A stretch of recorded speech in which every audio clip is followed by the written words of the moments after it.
வேடனை எல்லாரும் ஏன் வேட்டையாட நினைக்கிறாங்க? ഞാൻപാണനല്ല പറയലല്ല പുലയനല്ല നീ തമ്പുരാനുമല്ല ആണേലൊരു മയിരുമില്ല.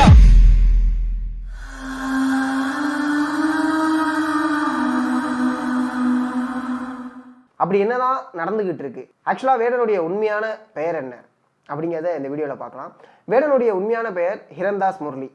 வேடன் அப்படிங்கிற பெயர் எப்படி உருவானுச்சு அப்படின்னா அதுக்கு ரெண்டு விஷயங்கள் சொல்றாங்க. ஒன்று வந்து என்னன்னா, வேடன் வந்து கருப்பா இருக்கிறதுனாலையும் பட்டியல் சமூகத்தை சேர்ந்தவர்னாலையும், அதாவது பட்டியல் மக்களை வந்து கேரளாவில் எப்படி சொல்லுவாங்க அப்படின்னா ட்ரைப்ஸ் அப்படிம்பாங்க. ஸோ அந்த ஒரு காரணத்தினால அங்கே அவர் வந்து இருக்கக்கூடிய இடத்துல, விளையாடக்கூடிய இடத்துல எல்லாரும் அவனை வேடன் வேடன் அப்படின்னு பயன்படுத்த ஆரம்பிக்கிறாங்க. இன்னொரு விஷயம் என்னன்னா, வேடன் சின்ன வயசுல கேரளாலாம் வந்து பார்த்தீங்கன்னா அந்த மீன் இருக்குல்ல, மீனை வந்து வேட்டையாடுறதுக்கு அம்பு குத்தி நம்ம பார்த்துருப்போம்.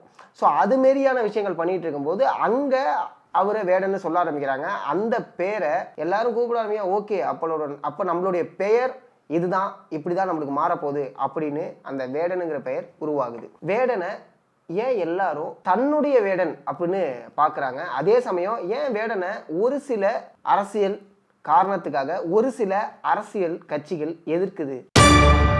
வேடனுடைய அம்மா ஸ்ரீலங்காவில் யாழ்ப்பாணத்துலேருந்து வராங்க. அதாவது யாழ்ப்பாணத்தில் பூர்வீகமாக கொண்டவங்க தான் வேடனுடைய அம்மா. அங்கேருந்து இந்த போர்க்காலத்தில் இடம்பெயர்றாங்க. இடம்பெயர்ந்து அதுக்கப்புறம் ஊட்டியில் இருக்காங்க. இங்கே வந்ததுக்கப்புறம் முரளி அப்படிங்கிற ஒரு மலையாளியை திருமணம் செஞ்சுக்கிறாங்க. திருமணம் செஞ்சு ஊட்டியில் இருக்காங்க. அதுக்கப்புறம் திருச்சூர் போகிறாங்க.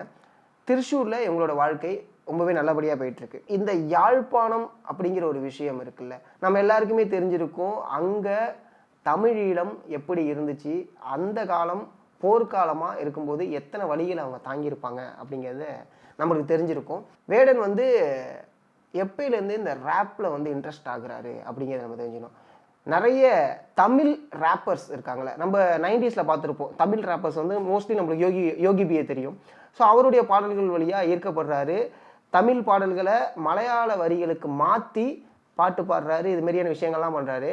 அதுக்கப்புறம் அவருக்கு அரசியல் புரிதல் வர ஆரம்பிக்குது, அரசியல் தெளிவு வர ஆரம்பிக்குது, அரசியல் மேலே அதிக நாட்டம் செலுத்துறாரு. இதை தாண்டி நம்மளை சுற்றி நடக்கக்கூடிய விஷயங்களுக்கு நம்ம கேள்வி கேட்டாகணும் அப்படின்னு முடிவெடுக்கிறாரு. அப்போ தான் வாய்ஸ் ஆஃப் வாய்ஸ்லெஸ் அப்படிங்கிற ஒரு பேண்டை ஆரம்பிக்கிறார். ஒரு யூடியூப் சேனல் ஆரம்பித்து அதில் அவரோட பாட்டை வந்து பதிவிடுறாரு.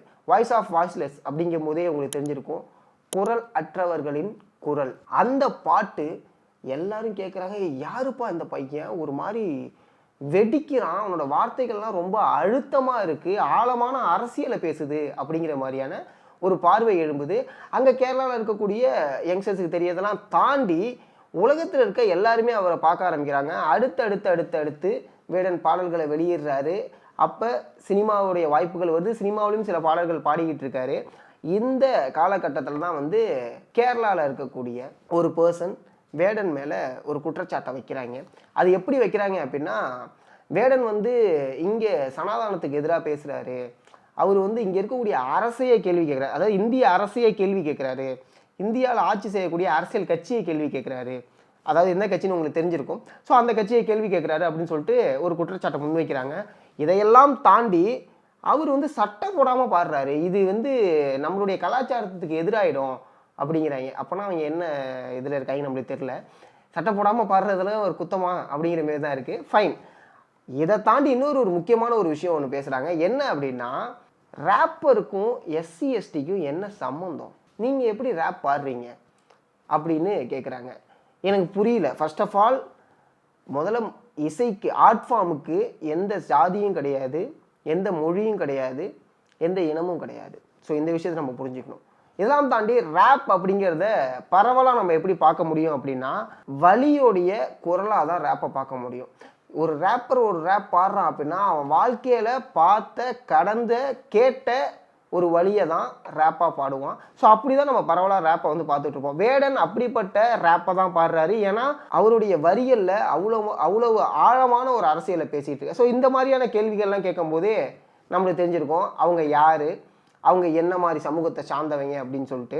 இங்கே பிரச்சனை என்னன்னு உங்களுக்கு ஓரளவுக்கு புரிய ஆரம்பிச்சிருக்கும். சனாதானத்துக்கு எதிராக கேள்வி கேட்கறதுனாலேயே வேடன் மேலே வழக்குகள் பதிவிடப்படுகிறது.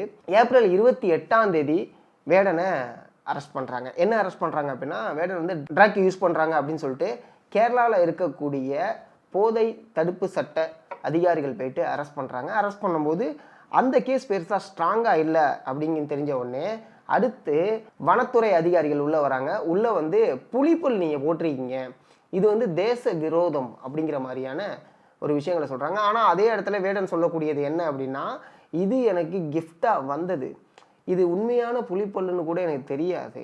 ஸோ அப்படிங்கிற மாதிரியான விஷயங்கள் சொல்கிறாங்க.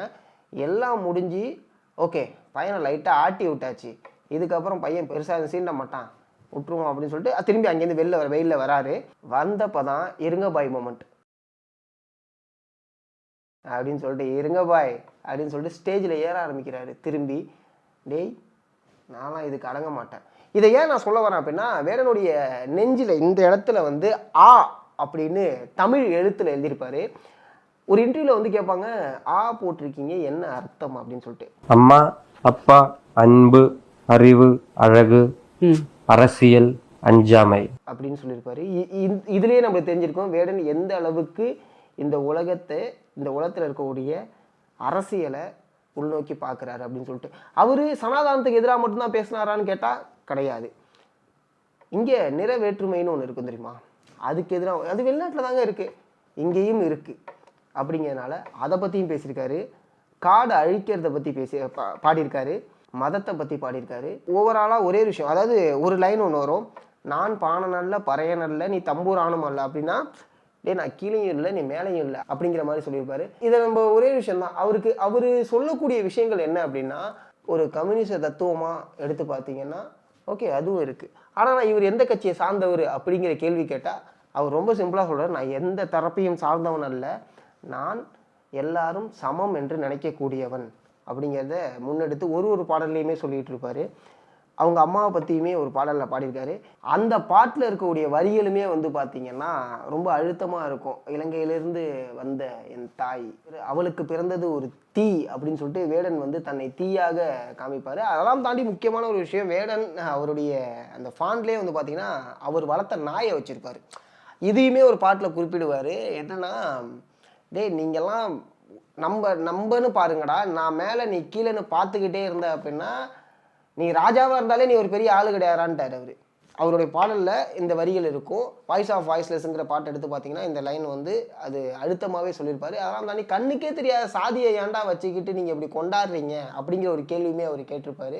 ஸோ இது மாதிரி ஒரு பாட்டு இங்கே அறிவை நம்ம வந்து ஆரம்ப காலகட்டத்தில் இப்பயும் நிறைய பேர் வந்து கொண்டாடிட்டு இருக்காங்க, நிறைய பேர் ரசிச்சுட்டு தான் இருக்காங்க. அவர் சினிமா சார்ந்து பாடக்கூடிய பாடல்களாக இருந்தாலும் சரி, தனிப்பட்ட முறையில் ரிலீஸ் பண்ணக்கூடிய இண்டிபெண்டன்ட் சாங்காக இருந்தாலும் சரி, அறிவை விரும்பக்கூடியவர்கள் அதிகமாகி கொண்டே இருக்காங்க. இங்கே அறிவு எப்படியோ அதே மாதிரி அங்கே வேடன் பல விஷயங்களை, பல அரசியலை, பல குற்றச்சாட்டுகளை முன் வச்சு நிறைய விஷயத்த உடச்சி ஓப்பனாக பேசிகிட்டு இருக்காரு. அதனால தான் வேடனுக்கு சனாதானத்தை ஆதரிக்கக்கூடிய ஒரு கட்சி இவ்வளோ பெரிய அழுத்தத்தை கொடுத்துக்கிட்டு இருக்கு. இதை ஒரு அரசியல் கட்சி ஓகே வேடனுக்கு நம்ம சப்போர்ட் பண்ணுவோம் அப்படின்னு அவங்க மாறுறாங்க. காரணம் என்னன்னா, வேடனுக்கு இருக்கக்கூடிய ஃபேன்ஸ் அந்த அளவுக்கு இருக்காங்க.